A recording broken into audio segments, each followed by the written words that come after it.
का नाम तो इंडिया का हर बच्चा जानता है, लेकिन क्या आप ये जानते हो कि उनका जन्म एक रेड लाइट एरिया में अपने शरीर का सौदा करने वाली औरतों के बीच हुआ था?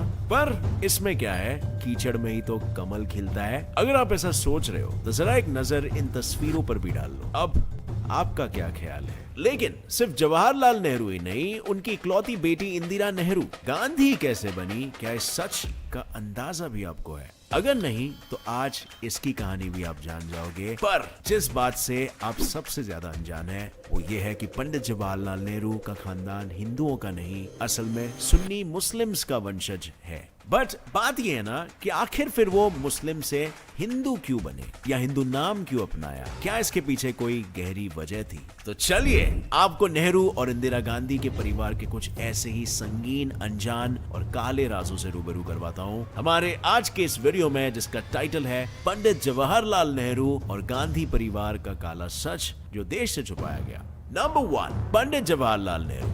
पंडित जवाहरलाल नेहरू, ये 3 शब्द कान में पड़ते ही आंखों के सामने भारत के सबसे पहले प्राइम मिनिस्टर की वो छवि आ जाती है जिसने अपने देश को आजादी दिलाने के लिए आराम हराम है की पुकार लगाई थी। लेकिन क्या आपको पता है, हिंदुस्तान की 200 साल पुरानी आजादी वाली इस लड़ाई में शामिल पंडित जवाहरलाल नेहरू का जन्म मीरगंज, इलाहाबाद के एक रेड लाइट इलाके में हुआ था, जहां उनके परिवार सालों तक रहे, जब तक नेहरू जी के पिता मोतीलाल नेहरू ने आनंद भवन को अपनी बैरिस्टर वाली कमाई से खरीद नहीं लिया। लेकिन इससे भी ज्यादा गंभीर और हैरानी वाली बात तो यह है कि पंडित जवाहरलाल नेहरू के सिर्फ नाम में पंडित था, क्योंकि उनके खानदान के इतिहास की माने तो वो सुन्नी मुस्लिम थे। और इस बारे में जवाहरलाल नेहरू की बहन कृष्णा हाटी सिंह का तो ये कहना था कि उनके दादा मुगल सल्तनत के नगर में कोतवाल थे। पर रॉबर्ट हार्डी एंड्रूज की किताब a lamp for India the story of madam Pandit में ये खुलासा हुआ है कि उस जमाने में हिंदुओं को इतनी ऊंची पद नहीं दी जाती थी और बहादुर शाह जफर के समय में गंगाधर नेहरू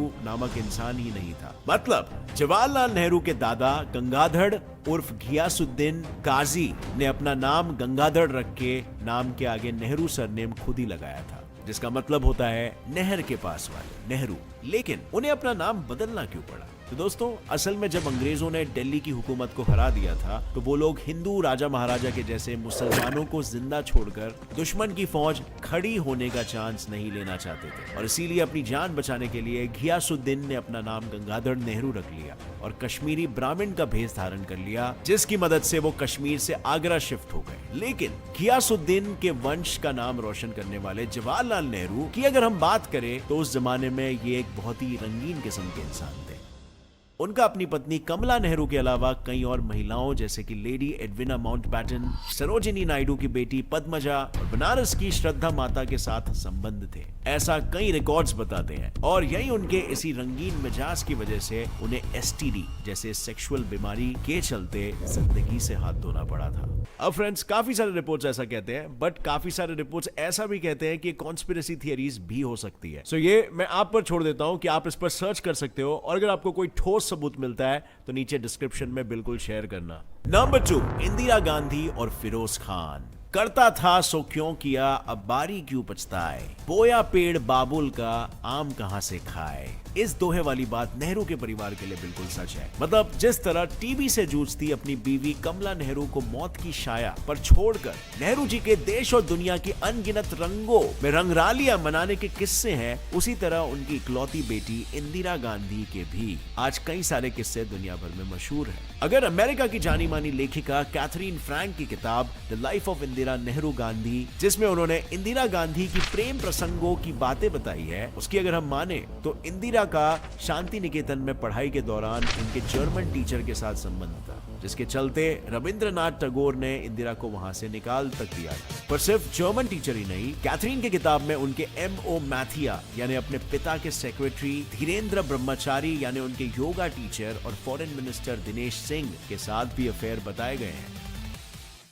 और इन बातों में कितनी सच्चाई है और कितनी बातें बेफिजूल की है, इसका फैसला मैं आप ही पर छोड़ देता हूं, क्योंकि हर किसी का अपना राय है इस पर। हालांकि हमेशा अपने घर से दूर रही, अपने पिता और बीमारी की हालत से लड़ती अपनी माँ के बीच इंदिरा बचपन से ही बहुत अकेली थी और इसी अकेलेपन का फायदा फिरोज खान, जो आनंद भवन में जरूरी चीजों के साथ शराब पहुंचाने का काम करते थे, उन्होंने उठाया, ऐसा लोगों का कहना है। मतलब फिरोज खान ने अकेली इंदिरा को सहानुभूति देकर उन्हें अपने प्यार में ऐसा फंसाया कि इंदिरा ने फिरोज से लंदन के मस्जिद में निकाह कर ली। पर इस बात का पता चलते ही नेहरू बहुत नाराज हुए, लेकिन वो कुछ कर बैठे। इससे पहले महात्मा गांधी, जो नेहरू के करीबी दोस्त थे और जिन्हें फिरोज खान अपना आदर्श मानते थे, उन्होंने नेहरू और फिरोज दोनों को समझाया और फिरोज को तो उन्होंने अपना सरनेम बदलने की सलाह तक दे दी थी, जिससे वो बिना अपना धर्म बदले आसानी से लोगों के आक्रोश से बच सकते थे। तो बस फिरोज खान बन गए फिरोज गांधी और उन्होंने हिंदू धर्म से एक बार फिर इंदिरा से शादी करके उसे इंदिरा गांधी का नाम दे दिया।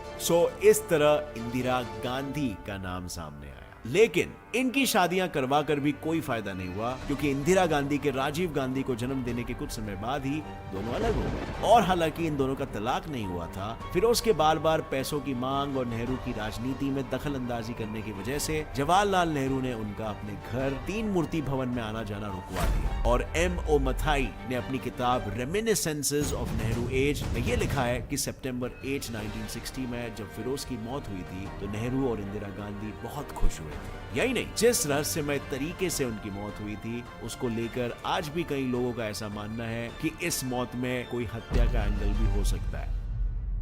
नंबर 3, संजय गांधी और राजीव गांधी। अब फ्रेंड्स, फिरोज गांधी अकेले नहीं थे जिन्होंने इंदिरा गांधी को धमकियां दी थी। इंदिरा गांधी के अपने बेटे संजय गांधी भी अपनी मां को अपने गुनाहों पर पर्दा डालकर खुद को बचाने के लिए धमकियां दिया करते थे। और पता है, संजय गांधी का नाम पहले संजय नहीं, अपने बड़े भाई राजीव से मिलता जुलता यानी संजीव गांधी था। लेकिन एक बार संजीव गांधी लंदन पुलिस द्वारा इंग्लैंड में कार की चोरी के केस में पकड़े गए थे और इस केस में वो ऐसे फंसे थे कि उनका पासपोर्ट तक जब्त हो गया। हालांकि अपने नाना और मां के पावर के चलते उन्हें लंदन और भारत के हाई कमिश्नर कृष्ण मेनन ने बिना देरी के छुड़वा लिया, लेकिन इनका नाम संजीव गांधी नए पासपोर्ट के चलते संजय गांधी हो गया। मतलब पीढ़ी दर पीढ़ी नेहरू से लेकर गांधी परिवार के चिराग अपने नाम ऐसे बदल लेते हैं जैसे गंजी बनियान बदल रहे हो। पर आखिर इंदिरा गांधी संजय के काले करतूतों के बावजूद चुपचाप तमाशा क्यों देख रही थी? पता है, क्योंकि संजय गांधी को अपने असली पिता का नाम पता चल चुका था, यानी संजय गांधी फिरोज गांधी के बेटे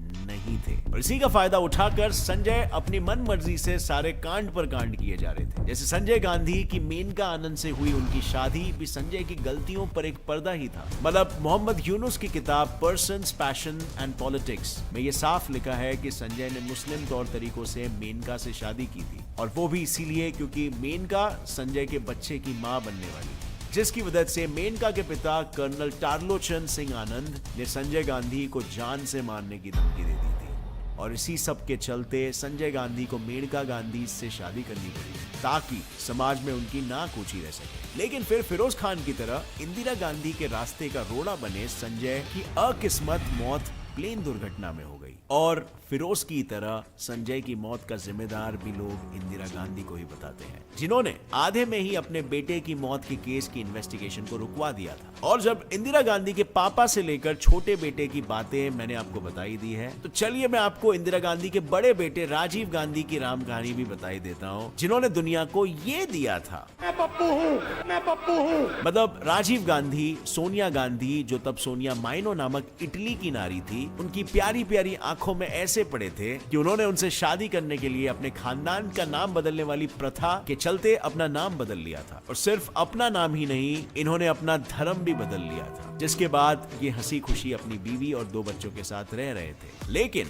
फिर इंदिरा गांधी ने इनकी इंडियन तरीके से शादी करवाई और इनके दोनों बच्चे बियांका, जिसका नाम आज प्रियंका है, और रॉल, जिसे हम राहुल गांधी बुलाते हैं, ये नाम रख दिया। मतलब नाम बदलना तो इनके खानदान का फेवरेट टाइम पास है। अब फ्रेंड्स, यहाँ पर भी काफी सारे रिपोर्ट्स ऐसा कहते हैं, बट काफी सारे ऐसे भी कहते हैं, इस डायरेक्शन में भी दर्शाते हैं कि कॉन्स्पिरेसी थियरीज हो सकती है। सो इस पर भी अगर आपको कुछ इनसाइट्स मिलता है तो नीचे कमेंट्स में वो बता सकते हो, और आइए ढूंढते हैं कि क्या ये सच है कि ये कॉन्स्पिरेसी थियरीज है। अब आपको मैंने इनकी कहानी तो सुना दी है, लेकिन अब आपकी बारी है। आप मुझे ये बताओ कि गांधी परिवार के इस काले सच में किस सच ने आपके होश उड़ा दिए? I mean, इतने बार नाम बदलने का मतलब क्या होता है भाई? ऐसा लगता नहीं आपको कि दाल में कुछ तो काला है? वीडियो वीडियो से कुछ नया जानने मिला तो एक लाइक जरूर ठोकना। अगर ऐसे इंटरेस्टिंग इन्फॉर्मेटिव वीडियोस आप आगे भी देखना चाहते हो तो अभी चैनल को सब्सक्राइब कर लो और बेल नोटिफिकेशन ऑन कर लो ताकि आगे आने वाली हमारी कोई भी वीडियो की अपडेट आप मिस ना कर सको। With that said, as always, stay curious, keep learning and keep growing.